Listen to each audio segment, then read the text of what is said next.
சமூகம் விரும்பாத சுபாவங்கள். தர்க்கம் செய்வது. சமூகத்திலும் குடும்பத்திலும் சிலர் பிறருடன் ஒத்துப்போகாமல் தர்க்கம் செய்வார்கள்.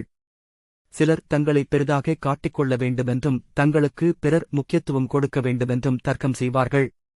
சிலர் ஒருவர் ஒன்று சொன்னால் அதற்கு மாறாக ஏதாவது காரியங்களை வேண்டுமென்றே சொல்லி தர்க்கம் செய்வார்கள்.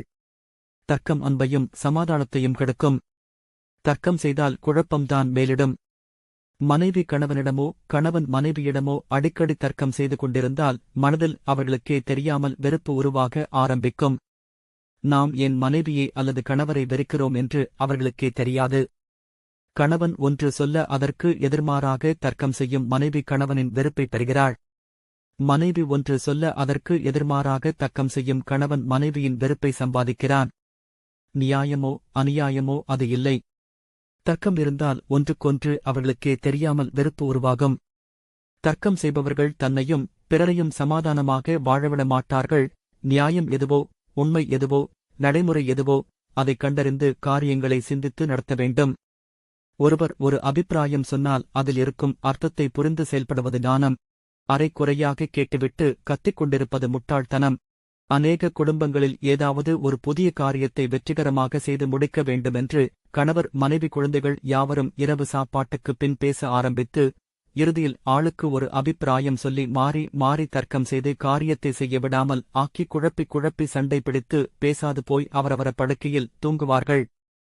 காலையில் எழுந்து அவரவர் செயல்களுக்கு சென்று வந்து அன்று இரவும் இதேபோல் குடும்பம் குட்டி சுவராய் போகும். ஒரு காரியத்தை அலசி ஆராய வேண்டுமே தவிர தர்க்கம் செய்யக்கூடாது. உதாரணமாக ஒரு குடும்பத்தில் ஒரு டயோடா கார் வாங்க வேண்டும். டயோடா காரைப் பற்றி மனைவிக்கு தெரியாது. குழந்தைகளுக்கு தெரியுமா?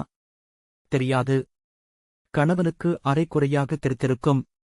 அவர் சிங்கம் இல்லாத காட்டில் புலிதான் ராஜா என்பது போல் தனக்கு எல்லாமோ தெரியும் என்று ரயில் விட்டுக் கொண்டிருப்பார்.